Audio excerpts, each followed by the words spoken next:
বঙ্গভবনে রাষ্ট্রপতি মোহাম্মদ শাহাবুদ্দিনের সঙ্গে সাক্ষাৎ করেছে বিএনপি, জাতীয় পার্টি, জামায়াত সহ কয়েকটি রাজনৈতিক দলের নেতারা।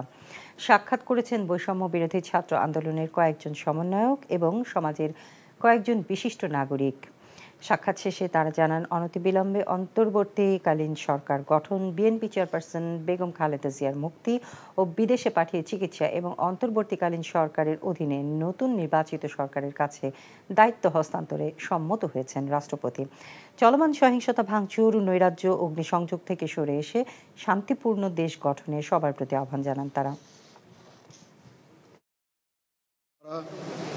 মুক্তি সেনা হিসাবে বীরের বেশে আমাদের সবাইকে উদ্ধার করে নিয়ে গেছেন। আপনারা সকলে জানেন, আমরা সকলে সবচেয়ে প্রথমে আমি তাদের অভিনন্দন জানাচ্ছি, এই বীর মুক্তি সেনাদের। আর যারা নিহত হয়েছেন তাদের আত্মার মাগফিরাত কামনা করছি, তাদের প্রতি গভীর শ্রদ্ধা জানাচ্ছি।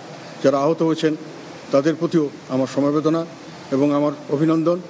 বেগম জিয়া সহ যতগুলো রাজবন্দী আছে, বিশেষ করে জুলাই আন্দোলনে যারা গ্রেপ্তার হয়েছে তাদের সবাইকে মুক্তি দিতে হবে। আর যত তাড়াতাড়ি সম্ভব একটা অন্তর্বর্তী সরকার করতে হবে, কারণ এই মুহূর্তে যেমন আমরা প্রশ্ন করেছিলাম, আমাদের পক্ষ থেকে প্রশ্ন করা হয়েছিল পার্লামেন্ট আছে কি নাই।